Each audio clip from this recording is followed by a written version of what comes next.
Alright guys, this is Mike from MFR. Today I'm going to do the review for the 2024 800 Touring Gen 3. The last four-wheel I had before this one was a 2022 Can-Am Outliner 450. Really nice quad, liked it a lot, except for it had a little bit of lag on it from the get-go. As soon as you hit the throttle, it kind of took a little bit to actually get moving, and then having my wife on it, it was a little extra as well, where, you know, she's a very small lady and I'm a big guy, but, you know, 450 just wasn't enough for me with passenger and without. Even riding without her, I kind of felt that there was a little bit of, it was a little bit underpowered, even though it was a 450. So what I did, I started looking into, you know, what was out there. I kind of wanted to go all around. A couple friends have Polaris's, a couple others have Can-Ams, a couple Hondas. You know, what I really liked about the CFMOTO was, well, let's face it, the price was great.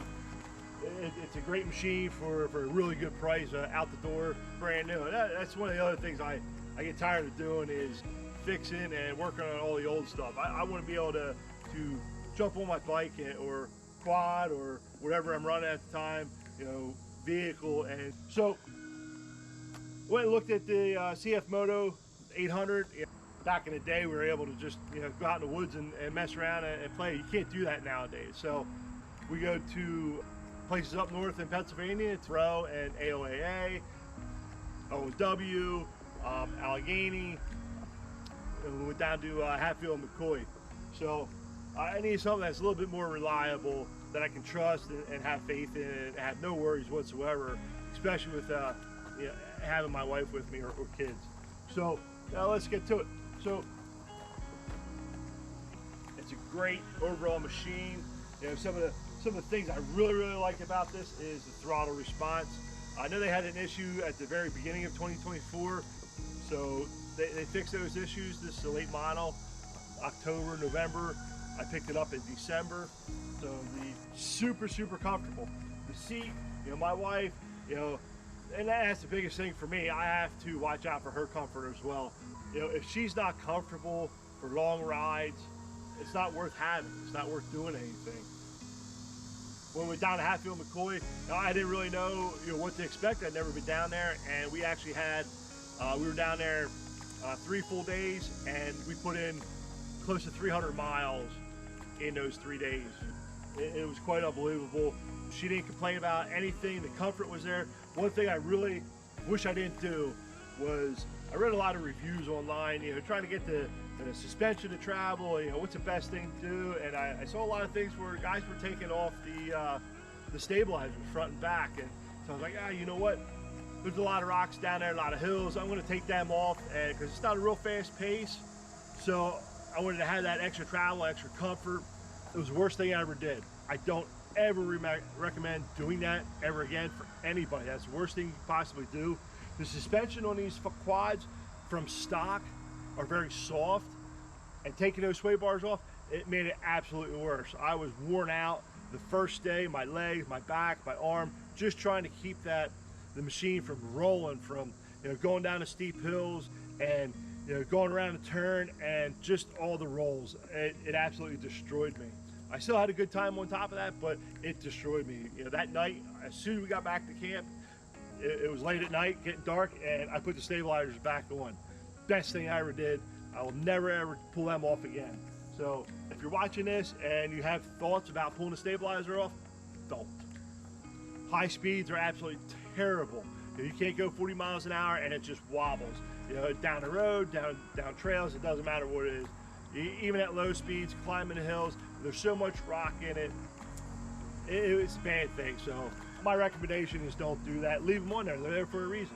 Unless you upgrade your shocks to a more stiffer shock and looking for a little bit something different, then maybe. But stock wise, leave it alone. A couple of other things I really like, you know, I can hook up a speaker to it. It has Bluetooth, the screen, the monitor, everything is absolutely great. The lighting system is all good stuff, but for me, I could do that stuff. I don't really care, to be honest. I care more about the machine and the capabilities, what it's able to do.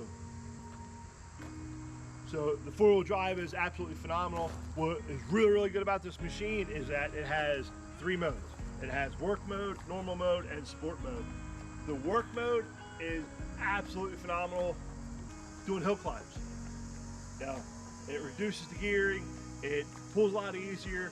We did a couple reviews not long ago, and I ran low all day long with these tires, the runix tires. They're absolutely phenomenal.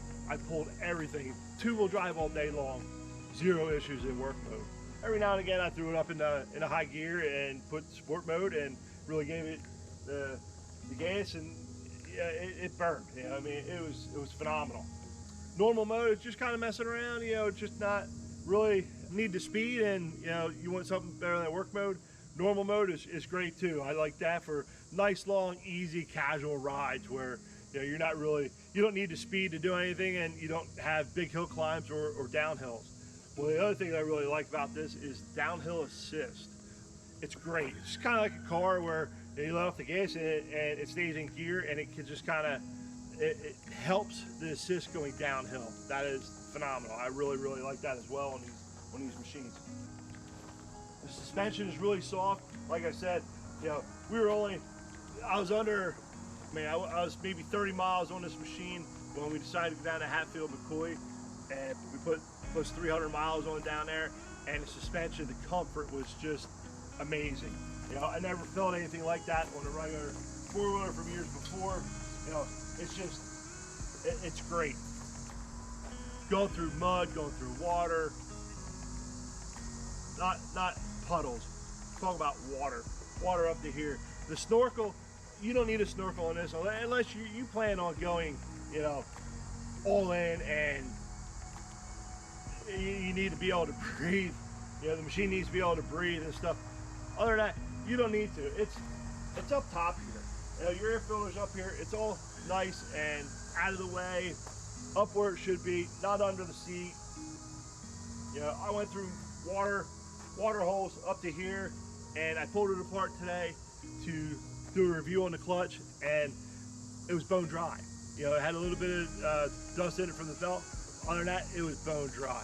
You know, phenomenal. It did all 2-wheel drive. I got stuck, you know, 1 or 2 times, only because it was my fault, just trying to figure things out and testing the waters, essentially, where I would go in the puddle, mud hole, water hole, and I would stop. I let it sit for a second and then pull out. It did actually great. Couldn't be happier with it. I had the cargo box on the back. That actually came from my Can-Am Outlander. I was too cheap to let it go and buy another one, and this actually fits. CFMOTO doesn't offer another cargo box for this. They discontinued it, so it was really easy to do, mount up and everything else. I can show a video on that as well at a later date, but all in all, great for storage. I added some gas cans, 1 gallon gas cans, 2 gallon gas cans on each side for long trips that we do. You know, we don't just kind of putt around the yard or, you know, hit trails here and there. You know, we go for long rides, hours and hours at a time. If we hit a gas station, that's great. Sometimes we can't get there, so it's not a big deal. We got a little extra gas. You know, we've helped a couple people out, you know, get them fuel, get them home where they need to go. Some of the other things, I put this brush bar on the front of it. I really like it. It helps out a lot. You know, I'm not afraid to make my own trails, so you know, this takes the brunt of any kind of brush that I might have or run into. So that's a good feature. This is an add-on. I also added on ironbaltic skid plate for this machine. It's great. It's great for it. I recommend getting that because the plastic ones that come with it, the OEM, is really terrible. It's really thin, super thin. It's not there to really protect a whole lot of anything. So I highly recommend, you know, go to my website, MFR at Shopify, Warriors Fab Repair. Look me up. I'll put a link in this. Check it out. I sell them on there. But it's ironbaltic skid plate. The tires that I'm running right now, I took the stocks off. The stocks did really good. I had no problems with the stocks. A little bit on the stiffer side, not too bad, but currently running a runix Terramax. They're great tires. They're soft. They're a softer tire, which kind of threw me off guard at first, but I really like them. By the end of the day, I really became a huge fan of them. Excuse me. So check out runix tires. They're great for your four-wheel. Some of the other things I really like, I like the easy access to the panels, you know, front and back. Of course, I have the cargo box on the back right now, but I can still get to the battery if need be. I have under the seat here, I pulled out for the charging port. That's real nice. I added a bag to the side of it. That's real nice as well. The overall comfort, I can't express enough the overall comfort of this four-wheel. It's amazing. You know, I don't have the greatest back in the world. My knees are shot as well. So I wanted to make sure I was able to buy something that was comfort. That's what I was looking for, comfort. Long rides. This is the quad that I wanted. This is the quad I found. The reviews are great. Everybody has complaints on everything.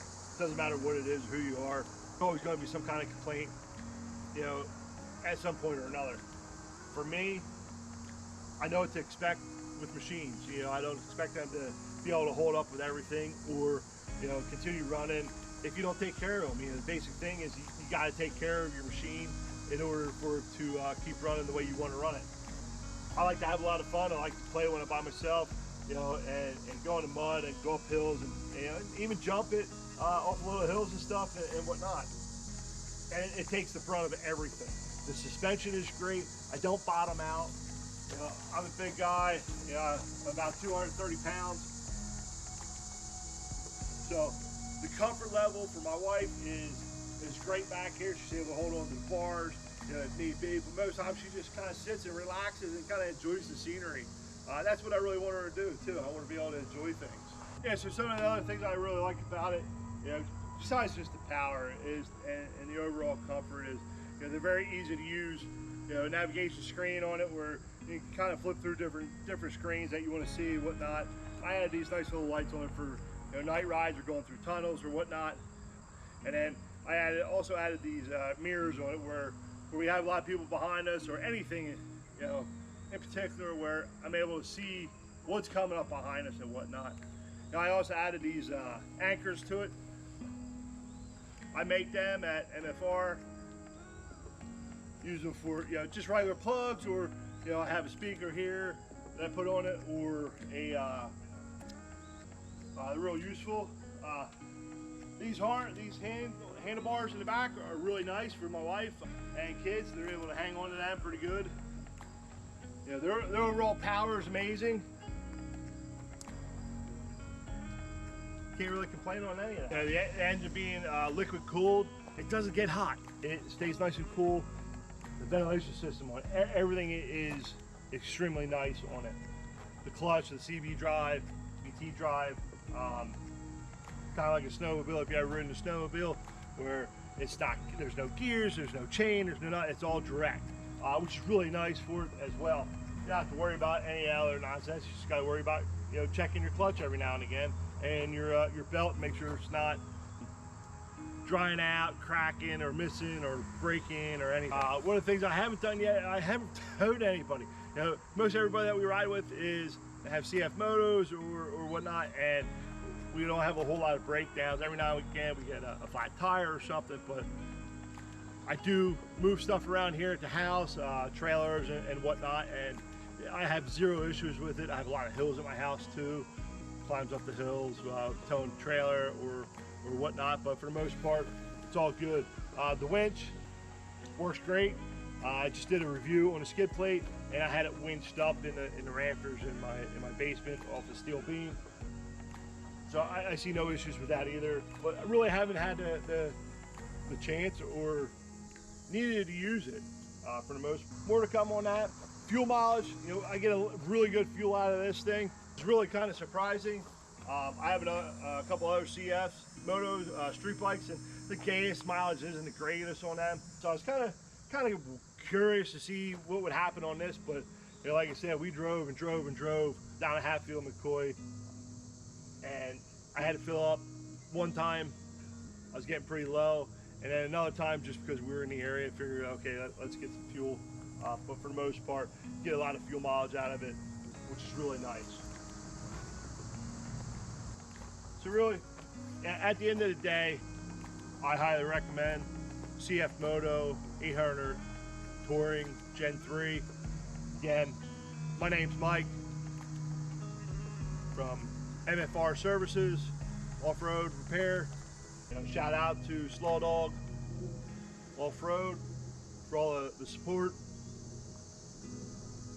He has great content on his YouTube site. A lot of great reviews, a lot of tutorials, a lot of great off-roading experiences with him. So overall, it is a great quad.